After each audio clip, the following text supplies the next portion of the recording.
Hello friends, this is Kuldeep and I welcome you all here in my YouTube channel. Friends, अगर आप जानते होंगे कि हमने अपने साइकोलॉजी की सीरीज जो हिमाचल प्रदेश टेट एग्ज़ाम के लिए है, उसके संदर्भ में अधिगम के सिद्धांत जिनको लर्निंग थ्योरीज बोलते हैं, चिंतन जो थिंकिंग है और अभिप्रेरणा जो मोटिवेशन है, गाइज ये तीनों चैप्टर कर लिए हैं।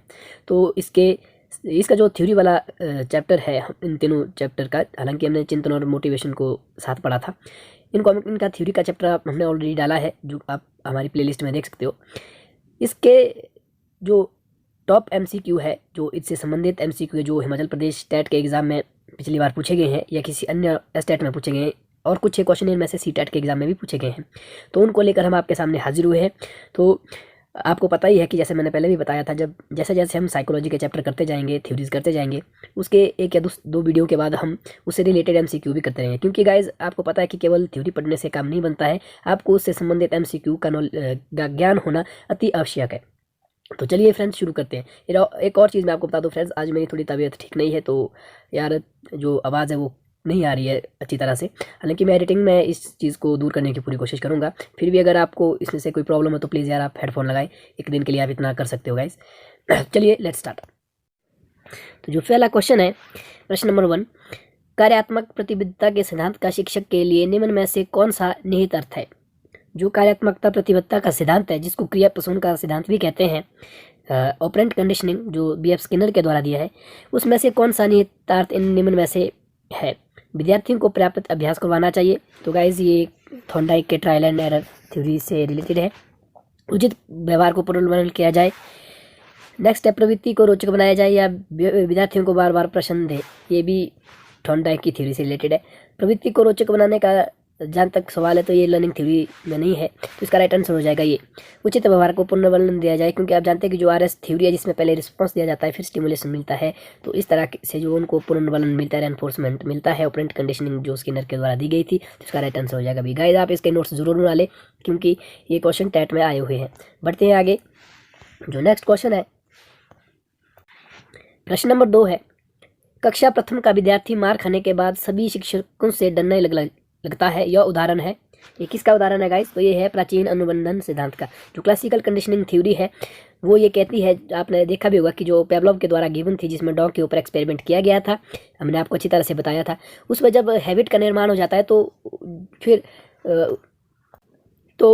उस एक्सपेरिमेंट के हिसाब से जब पहले भोजन लाने पर कुत्ते के मुंह से लार का उत्पन्न होती थी, धीरे धीरे जब उसको ये आदत डिवॉल्व की गई कि जब भोजन से पहले बेल बजाई जाती है, तो उससे भोजन को दिखाने से पहले ही उसके मुंह में लार आनी शुरू हो गई। तो कहने का मतलब है कि कहीं ना कहीं जब किसी विद्यार्थी को ये स्टिमुलेशन मिल जाता है, जैसे यहाँ पे विद्यार्थी को मार देने से अर्थ है कि वो उसको समझ आने लगा कि अगर मैं कुछ मार खाऊंगा या मुझे प्रेशराइज किया जाएगा छात्रों के द्वारा, तो वो कहीं ना कहीं फिर डरता है उस तरह के काम करने का। तो ये जो रिलेटेड है प्राचीन अनुबंधन का जो सिद्धांत है, क्लासिकल कंडीशनिंग थ्योरी, उससे संबंधित है। नेक्स्ट क्वेश्चन है, व्यवहार की पुनरावृत्ति तथा परिमार्जन किसके लिए निश्चित होते हैं? तो गाइस इसका राइट आंसर होगा बी, परिणाम। जो रिजल्ट है, अगर रिजल्ट अच्छा होगा तभी ही उसकी रेपिटेशन हो सकती है, पुनरावृत्ति हो सकती है। बढ़ते आगे, अंतर्दृष्टि पैदा होने के संबंध में कौन सत्य नहीं है? इस क्वेश्चन में आपसे बताया गया जो इनसाइटनेस है, अंतर्दृष्टि, उसके अंदर में से कौन सा सत्य नहीं है? तो इसका जो राइट आंसर हो जाएगा ए, अंतर्दृष्टि धीरे धीरे पैदा होती है। तो इसका ये राइट आंसर हो जाएगा, क्योंकि हम जानते हैं कि जो अंतर्दृष्टि इनसाइट थ्योरी जब हम पढ़ा था, ये कोलर के द्वारा दी गई थी, जो एक चिंपैंजी जिसका नाम सुल्तान था, उसके ऊपर ये गिवन था। तो जो इन अंतर्दृष्टि है, इनसाइटनेस है, वो अचानक पैदा होती है। इसका थ्योरी का ये कॉन्सेप्ट है गाइस, ये आपने यहाँ ध्यान रखना है, सत्य नहीं पूछा है, तब इसका राइट आंसर ये पहला ऑप्शन था, जो कि ये नहीं है। अंतर्दृष्टि अचानक पैदा होती है, हम जानते हैं अंतर्दृष्टि प्रत्यक्ष या कर्ण पर निर्भर करती है, ये भी सही है। अगर कोई डायरेक्ट प्रॉब्लम होगी तभी उसका सोल्यूशन निकलेगा। अंतर्दृष्टि तब पैदा होती है जब व्यक्ति किसी परिस्थिति के विभिन्न अंगों के बीच संबंध देख लेता है, ये भी राइट आंसर है। तो गाइस जो यहाँ पे नहीं होता है, तो नहीं होने वाला जो ऑप्शन है वो हो जाएगा ये, अंतर्दृष्टि धीरे धीरे पैदा होती है। हम नहीं जानते अंतर्दृष्टि धीरे धीरे पैदा नहीं होती है, ये अचानक से पैदा होती है।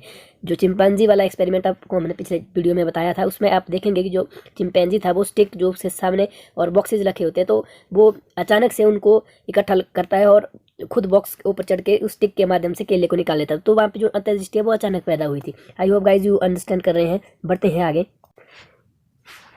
नेक्स्ट क्वेश्चन है, निम्न में से कौन सा उदाहरण बंडूरा के अवलोकन आधारित अधिगम का नहीं है?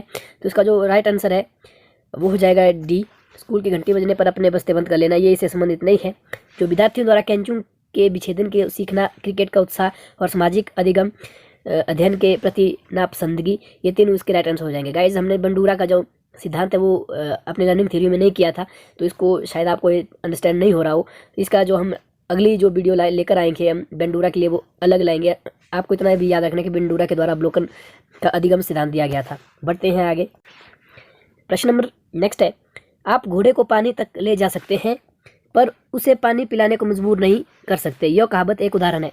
आपके पास ये एग्जाम्पल दिया गया है। जिस तरह के क्वेश्चन बहुत आते हैं टेट में कि आपके पास इस तरह की स्टेटमेंट गिवन है, आपको उसके साथ मैच करना है कि कौन से प्रिंसिपल से संबंधित है। तो अगर आप यहाँ पे देखेंगे कि घोड़े को पानी तक तो ले जा सकते हैं, ऑब्वियस है, लेकिन अगर उसको प्यास नहीं लगी होगी तो वो पानी नहीं पिएगा। आप उसको ज़बरदस्ती पानी नहीं पिला सकते, ये क्वेश्चन का मतलब है। तो आपको बोला ये एक कहावत एक उदाहरण है। तो गाइज ये होगा ऑप्शन नंबर बी, सीखने के प्रति सजगता का। सजगता को रेडीनेस भी कहते हैं, अर्थात तत्परता। तत्परता आपने पिछले लेक्चर में हमने जो थॉर्नडाइक के जो 3 लॉ थे, जो उनकी थ्योरी थी ट्रायल एंड एरर की, उसके ऊपर फिर 3 लॉ थे, रेडीनेस, एक्सरसाइज और थर्ड जो था लॉ ऑफ इफेक्ट, जो प्रभाव का नियम था।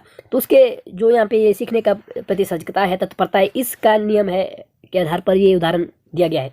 क्योंकि आप जानते हैं जब तक कोई चीज़, जैसे घोड़ा है वो पानी पीने के लिए तत्पर नहीं है, तैयार नहीं है, रेडीनेस नहीं है, जब उसके अंदर प्यास है तो पानी नहीं पी सकता है। तो इसका राइट आंसर हो जाएगा ऑप्शन नंबर 2। धीमी गति से सीखने वाले बालकों के अध्यापन के लिए अधिक उपयोगी सिद्धांत है। तो गाइस इसका राइट आंसर हो जाएगा ए, क्योंकि हम जानते हैं कि थॉर्नडाइक का सिद्धांत है ट्रायल एंड एरर, उसमें बार बार जो कोई भी चीज़ लर्न की जाती है बार बार, और उसके जो मिस्टेक है उसको इंक्लूड करके ट्रायल एंड एरर द्वारा, अर्थात कि प्रयास और भूल के द्वारा बार बार उस चीज़ को सीखा जाता है। तो इसके लिए राइट आंसर हो जाएगा 1। बढ़ते हैं आगे। क्वेश्चन नंबर, शिक्षक को ज्ञात से अज्ञात की ओर के आधार पर उद्यापन करवाना चाहिए, अधिगम के किस नियम पर आधारित है। तो इसका राइट आंसर हो जाएगा ऑप्शन नंबर 3, आत्मीकरण का नियम। तो ये आत्मीकरण के नियम से संबंधित है। न्यूटन के वृक्ष को सेब के नीचे गिरते देखा और उसने गुरुत्वाकर्षण के सिद्धांत की खोज की, यह उदाहरण है। गाइस आप जानते हैं कि जो ग्रेविटेशन का फाउंडर जो डिस्कवरी है वो न्यूटन के द्वारा की थी, one of the great discoverer और साइंटिस्ट। तो आपको इनमें से बताना कि जो एग्जाम्पल है ये जो हमने लर्निंग थ्योरी की थी उससे किससे संबंधित है। गाइस हम जानते हैं यहाँ पे अंतर्दृष्टि का बोला है इनसाइड थ्योरी, इसका राइट आंसर हो जाएगा, क्योंकि आपने अभी पहले भी मैंने डिस्कस किया कि जो अंतर्दृष्टि होती है जो कोलर के द्वारा दिया गया था, ये सिद्धांत है इनसाइड थ्योरी ऑफ लर्निंग। इसमें जो प्रॉब्लम का सोल्यूशन है वो अचानक से निकलता है, सडन नहीं निकलता। जो न्यूटन के द्वारा ये इंसिडेंट हुआ जब उन्होंने ग्रेविटेशनल की डिस्कवरी की थी, तो उनके ऊपर जो सेब है वो सडन नहीं गिरा था, तो उसी टाइम उन्होंने उसके पीछे जो नेचुरल कॉज हो रहा है कि वाई दिस फिनोमिनन हैपेंड, तो उसको डिस्कवर किया था। वो बार बार प्रैक्टिस नहीं किया करते थे कि ऊपर से सेब गिरेगा वो देखेंगे, इस तरह से नहीं, वो अचानक हुई प्रक्रिया, इसलिए अंतर्दृष्टि का सिद्धांत का एक उदाहरण। नेक्स्ट क्वेश्चन है, अधिगम का उद्देश्यपूर्ण व्यवहारवाद सिद्धांत किसने दिया। तो गाइज ये दिया था हल ने। हल के द्वारा अधिगम का उद्देश्यपूर्ण व्यवहारवाद सिद्धांत दिया गया था। इस सिद्धांत को रेनफोर्समेंट थ्योरी भी कहा जाता है। जो पुनर्वलन का सिद्धांत है वो भी हल के द्वारा ही दिया गया था। ये दोनों चीज़ें एक ही है। आपने याद रखना कि अगर एग्जाम में कई बार पूछा जाता है कि पुनर्वलन का सिद्धांत किसके द्वारा दिया गया था अधिगम का, तो भी हल होगा। अगर आपसे पूछे कि अधिगम का उद्देश्यपूर्ण व्यवहारवाद सिद्धांत है, ये भी हल के द्वारा दिया गया है। क्लार्क हल इनका पूरा नाम था। नेक्स्ट क्वेश्चन है गाइस, निम्न में अनुबंधन का कौन सा प्रकार उद्दीपकों के साथ घटित होने पर आधारित न रहकर व्यवहार के परिणामों के प्रभावों पर निर्भर करता है। आपसे यहाँ पे पूछा है कि जो कंडीशनिंग थ्योरी थी क्लासिकल ऑपरेंट, उनमें से कौन सा प्रकार उद्दीपकों के साथ घटित होने पर आधारित न रहकर व्यवहार के परिणामों के प्रभावों पर निर्भर करता है। तो इसका राइट आंसर हो जाएगा भी क्रिया प्रसूत अनुबंधन, जो ऑपरेटिंग कंडीशनिंग थ्योरी है स्किनर की, तो उसमें ये चीज़ पाई गई है गाइस। आपको मैंने पिछली वीडियो में भी बताया था कि जो स्किनर है वो एक बिहेवियरिस्ट थे, व्यवहारवादी थे। तो उनकी जो थ्योरी है वो जो स्टिमुलस रिस्पांस पर आधारित नहीं थी। जैसे आपने देखा होगा जो थॉर्नडाइक की थ्योरी है या पेवलोव की क्लासिकल कंडीशनिंग है, उसमें ऐसा जो स्टिमुलेशन और रिस्पांस का बड़ा रोल रहता था। लेकिन जो ये वाली थ्योरी है क्रिया प्रसूत अभियान, इस थ्योरी में स्टिमुलस रिस्पांस का ज़्यादा चर्चा नहीं होती है, बल्कि ये व्यवहारवाद पर डिपेंड है। अर्थात इसमें जो व्यवहार है उसको ज़्यादा महत्वपूर्ण दिया कि व्यवहार के परिणाम क्या है, उसके प्रभाव किस तरह से हो सकते हैं। तो इसलिए इसका राइट आंसर हो जाएगा option number 2। I hope you understand कर रहे हैं। यहाँ पे पूछा गया जो स्टिमुलस रिस्पांस है उद्दीपक और प्रतिक्रिया के साथ साथ घटित के ऊपर आधारित ना होकर व्यवहार के ऊपर जो डिपेंड करती है, उस तरह की कंडीशनिंग थ्योरी कौन सी है, वो होगी क्रिया प्रसूत अनुबंधन, जिसको ऑपरेंट कंडीशनिंग थ्योरी कहा जाता है। ये स्किनर के द्वारा दी गई है। नेक्स्ट क्वेश्चन है, व्यक्ति जब दूसरे को कुछ कार्य करते देख वो कार्य करना सीखता है तो यह कहलाता है, अर्थात कि जब कोई व्यक्ति दूसरे को कार्य करते हुए खुद सीखता है तो उसको अवलोकन द्वारा सीखना कहते हैं। बढ़ते आगे, गहने निम्न में से किससे संबंधित है?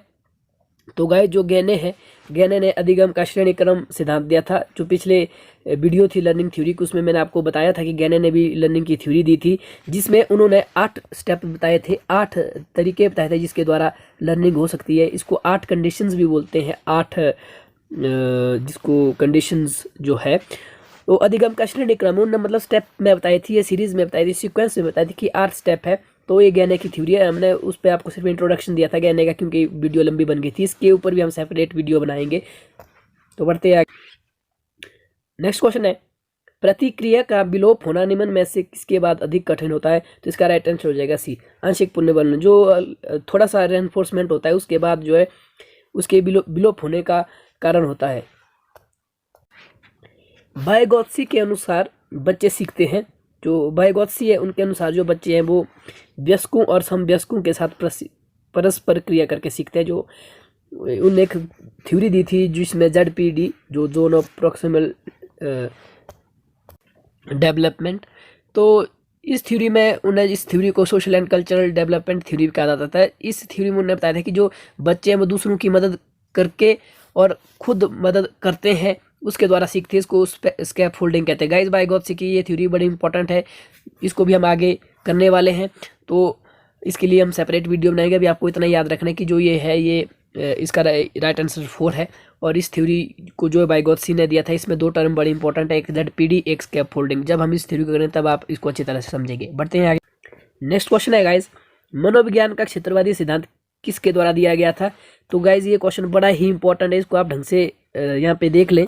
जिसका राइट आंसर है वो है कर्ट लेविन। गाइज जो ये सिद्धांत है जिसकी हम अभी बात कर रहे हैं, क्षेत्रवादी सिद्धांत जो अधिगम का, ये कर्ट लेविन के द्वारा दिया गया था। और कर्ट लेविन एक गेस्टाल्टवादी थे। मैंने आपको जो आई थिंक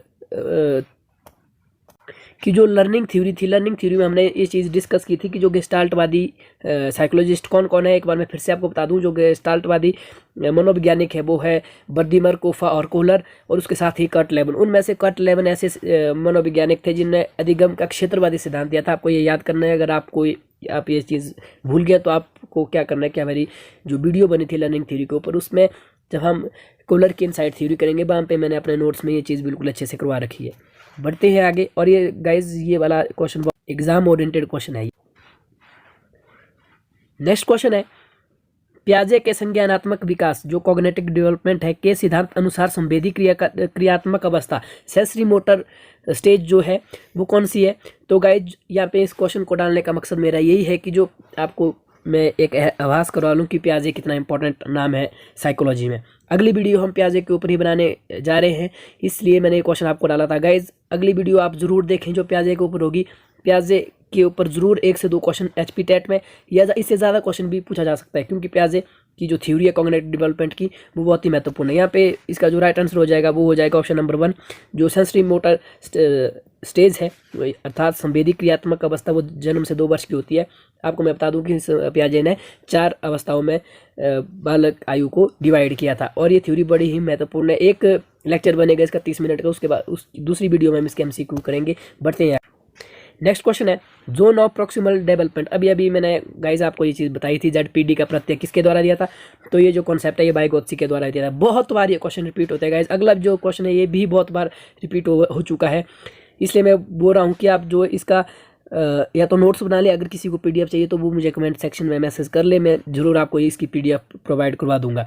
नेक्स्ट क्वेश्चन जो है, मानव आवश्यकताओं का पदानुक्रम किसने दिया है? अर्थात कि जो मानव की आवश्यकताएं हैं उनको एक स्टेप बाय स्टेप में किसके द्वारा दिया गया था? तो गाइस ये सभी जानते हैं, अब्राहम मैस्लो। हमने पिछली वीडियो जो है मोटिवेशन की उसमें ये चीज़ बताई है कि अब्राहम मैस्लो ने एक पिरामिड ट्रायंगल शेप की तरह 5 स्टेप में 5 आवश्यकताओं को बताया है, जिसमें पहली फिजिकल नीड्स थी, फिर लव था, फिर रिस्पेक्ट थी, फिर यहाँ पे सोशल के प्रति आदर होगा या रिस्पेक्ट थी, और जो 5th था वो सेल्फ एक्चुअलाइजेशन, जिसको आत्मसिद्धि कहते हैं। इस तरह की 5 आवश्यकताओं के उन्होंने बात की थी। ये मैंने पिछले लेक्चर में भी आपको बताया था। कई बार इसमें इस तरह से पूछ लेता कि पहले जो स्टेप है उसमें किस तरह की आवश्यकताओं का वर्णन था, तो उसमें फिजियोलॉजिकल नीड्स थी। तो बड़े ही इंपॉर्टेंट है ये। बढ़ते हैं आगे, बाह्य अभिप्रेरणा में शामिल किया जाना। जो एक्सटर्नल मोटिवेशन है गाइस, पिछले चैप्टर में भी मैंने बताया था कि इससे ज़रूर क्वेश्चन बनते हैं, इंटरनल मोटिवेशन और एक्सटर्नल मोटिवेशन। यहाँ पे एक्सटर्नल पूछा है तो आपको बताना कि इनमें से कौन सा जो फैक्टर दिया है ये बाह्य अभिप्रेरणा में है आता है। प्रशंसा एवं दोषारोपण, बिल्कुल मैंने पहले भी बताया था कि जो प्रशंसा है वो बाह्य प्रेरणा है। प्रतिद्वंदिता, जो कॉम्पिटेशनेस है ये भी। पुरस्कार एवं दंड, ये तो है ही, अवार्ड एवं पनिशमेंट। और परिणाम का ज्ञान अर्थात रिजल्ट, ये भी। तो इसका राइट आंसर हो जाएगा डी, इनमें से सभी। ये चारों जो है ये बाह्य अभिप्रेरणा में शामिल किए जाते हैं। बढ़ते हैं आगे। नेक्स्ट क्वेश्चन है, जब बालक छोटे छोटे समूह में स्वयं चर्चा कर स्वयं ही निष्कर्ष तक पहुंच जाते हैं, ऐसी स्थिति किस उपगम की ओर संकेत करती है? जब गाइस इस तरह का चीज़ होता है कि बालक खुद ही अपने ग्रुप्स में, जो पेयर्स ग्रुप है उसके साथ डिस्कशन करके उस टॉपिक का कंक्लूजन भी खुद ही निकाल लेते हैं, तो ये निर्विवाद की निशानी होती है। नेक्स्ट क्वेश्चन है, आउट ऑफ बॉक्स चिंतन किससे संबंधित है? तो आउट ऑफ बॉक्स जो है वो सारी चिंतन होता है, जिसको डाइवर्जेंट थिंकिंग कहा जाता है। गाइस जो डाइवर्जेंट थिंकिंग है उसी को ही आउट ऑफ बॉक्स थिंकिंग कहते हैं। बढ़ते हैं नेक्स्ट क्वेश्चन है, चिंतन संज्ञानात्मक पक्ष में एक मानसिक क्रिया है, यो कथन दिया गया, तो ये रोस के द्वारा दिया गया था। नेक्स्ट क्वेश्चन है, चिंतन क्या है? तो गाइस जो चिंतन है, चिंतन एक प्रतीकों का प्रयोग करके जब हम सोचते हैं, चिंतन गहन चिंतन मनन करते हैं, तो वो थिंकिंग कहलाई जाती है। बढ़ते हैं। नेक्स्ट क्वेश्चन है, अभिप्रेरणा का वर्गीकरण होता है, तो इसका राइट आंसर है सी, जन्मजात और अर्जित। जन्मजात और अर्जित का अर्थ आता है कि इसके आधार पर हम वर्ग अभिप्रेरणा के फैक्टर को डिवाइड कर लेते हैं कि किस तरह के जो फैक्टर है वो जन्मजात है और किस तरह के अर्जित है, अर्थात कि जन्म के बाद होते हैं। बढ़ते आगे, क्रिया को परम करना, जारी रखना और नियंत्रण करने की प्रक्रिया ही प्रेरणा है। आपको मैंने मोटिवेशन वाले चैप्टर में बताया था कि मोटिवेशन का मतलब यही होता है किसी कार्य को जारी करना, आरंभ करना, तो उस पर कंट्रोल करना। ये सब जो है मोटिवेशन की ही परिभाषा। यह कथन किसका है? आपको ये स्टेटमेंट बताइए, मैंने पहले भी बताया था कि स्टेटमेंट आपको जरूर एक आधी आती है, क्या पता ये वाली स्टेटमेंट एचपी टेट के जून एग्जाम में आए या किसी भी एग्जाम में आ सकती है। तो ये इसका जो राइट आंसर है वो हो जाएगा ए, गुड के द्वारा ये स्टेटमेंट दी गई थी। आपको याद रखना, अगर आपको नहीं हो रहा याद तो इसका सिंपल ट्रिक है गुड, और इतनी अच्छी स्टेटमेंट तो इसको आप इस तरह से याद रखें। बढ़ते हैं आगे। इनमें से एक प्रेरणा का कार्य नहीं है, तो कौन सा कार्य नहीं है? यह व्यक्ति को ऊर्जा प्रदान करता है, बिल्कुल ठीक है, यह तर्क शक्ति, ये राइट आंसर हो जाएगा इसका। यह तर्क शक्ति बढ़ाती है, क्योंकि हम जानते हैं कि प्रेरणा का बिल्कुल भी वो तर्क शक्ति इंक्रीज नहीं करती है, एनर्जी जरूर वो डाल देती है जब आप किसी मोटिवेशन लेते हो। व्यवहार को बनाए रखती है, ये भी राइट आंसर है। व्यवहार को निर्देशित करती है, ये भी ठीक है। कभी भी ऐसा नहीं होता कि मोटिवेशन लेकर आपके अंदर एकदम से कोई मतलब आपकी तर्क शक्ति, आपकी रीजनिंग पावर बढ़ती है, तो ये गलत आंसर है। हालांकि जरूर आपकी जो एनर्जी लेवल है वो जरूर इंक्रीज होता है। नेक्स्ट क्वेश्चन है, सीखने का सर्वाधिक उपयुक्त अर्थ है, तो इसका राइट आंसर हो जाएगा ए, कौशल अर्जन। नेक्स्ट क्वेश्चन है, अत्यंत निपुणतापूर्ण अधिगम पद्धति जिस पर बंडूरा तथा वॉल्टर ने बल दिया है वो कौन सी है? तो उसका राइट आंसर हो जाएगा दो, निरीक्षण युक्त अधिगम या अनुकरण। बढ़ते हैं आगे। नेक्स्ट क्वेश्चन है, प्रशिक्षण जो ट्रेनिंग है एवं अभ्यास जिसको एक्सरसाइज भी कहते हैं, प्रशिक्षण और अभ्यास संबंधित है, तो किससे संबंधित है? व्यवहारवाद से। ये दोनों व्यवहारवाद से संबंधित है, बिहेवियरिज्म से। बढ़ते नेक्स्ट क्वेश्चन की ओर। कौन सा अधिगम सिद्धांत संज्ञानात्मक सिद्धांत है? तो आपको बताना है, तो इसका राइट आंसर हो जाएगा डी, अभिव्यक्त अधिगम। नेक्स्ट क्वेश्चन है, प्राचीन अनुबंधन के निर्धारकों में सबसे कम महत्वपूर्ण है, तो इसका जो राइट आंसर है वो हो जाएगा ऑप्शन नंबर थर्ड, पश्चिगामी अनुबंधन। नेक्स्ट क्वेश्चन है, गाइस सॉरी यार, एक तो आज बहुत बीमार हूँ, तो अगर आवाज़ क्लियर ना रही है तो उसके लिए एक बार फिर से मैं आपसे सॉरी का प्रार्थी हूँ। तो आज आप जैसे कैसे भी इस वीडियो को अपने हेडफोन या किसी तरह से इसको सुन ले। नेक्स्ट वीडियो से मैं आपको प्रॉमिस करता हूँ कि जो वॉइस से रिलेटेड दिक्कत है वो बिल्कुल क्लियर होगी। बढ़ते हैं नेक्स्ट क्वेश्चन नंबर 45। बच्चे टीवी, रेडियो, मोबाइल, कैमरा आदि किस सिद्धांत के आधार पर चलाना सीखते हैं? तो गाइस ये मतलब बहुत ही बार पूछा जाता है, सीटेट का तो ये फेवरेट क्वेश्चन है। तो इस क्वेश्चन का राइट आंसर है ऑप्शन नंबर सी, क्रिया अनुबंधन ऑपरेट कंडीशनिंग थ्योरीज। एक बार फिर से यहाँ पे स्किनर का नाम आया तो आपको याद रखना है कि बच्चे जो कोई भी टेक्नोलॉजी को सीखते हैं तो किसके ऊपर डिपेंड होती है? वो ऑपरेटिंग कंडीशनिंग थ्योरी जो स्किनर के द्वारा दी गई है उसके ऊपर डिपेंड है। तो यहाँ पे राइट आंसर हो जाएगा ऑप्शन नंबर सी या थर्ड। बढ़ते हैं आगे। प्राचीन अनुबंधन की विशेषता नहीं है, तो इसकी विशेषता कौन सी नहीं है? तो इसकी राइट आंसर हो जाएगा ऑप्शन नंबर 2, इसमें प्राणी सक्रिय होता है। ये गलत है, क्योंकि जो प्राणी सक्रिय होता है वो ऑपरेटिंग कंडीशनिंग है जो स्किनर के द्वारा दिया था। जो प्राचीन अनुबंधन है पावलोव के द्वारा, उसमें ये एक्टिव नहीं होता है। जो बाकी यहाँ पे ऑप्शन है ये इसकी विशेषताएं हैं जो पावलोव का क्लासिकल कंडीशनिंग थ्योरी थी। बढ़ते हैं आगे।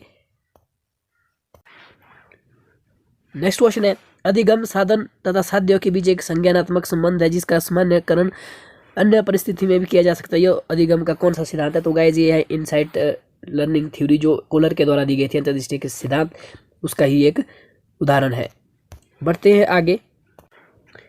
नेक्स्ट क्वेश्चन है, स्वचल चिंतन जो होता है उसमें अभिव्यक्ति होता है जो स्वबल चिंतन है गाइज, इसमें होता है कल्पनिक विचारों और इच्छाओं की जो चीज़ें हैं वो होती है। जैसे फॉर एग्जांपल सपना देखना भी एक स्वबल चिंतन हुआ, मतलब जो एक नेचुरल थिंकिंग होती है। जब हमारा अनकॉन्शियस माइंड एक्टिव होता है, जब हम सपने देखते हैं तो वो इस तरह की अभिव्यक्ति में आता है।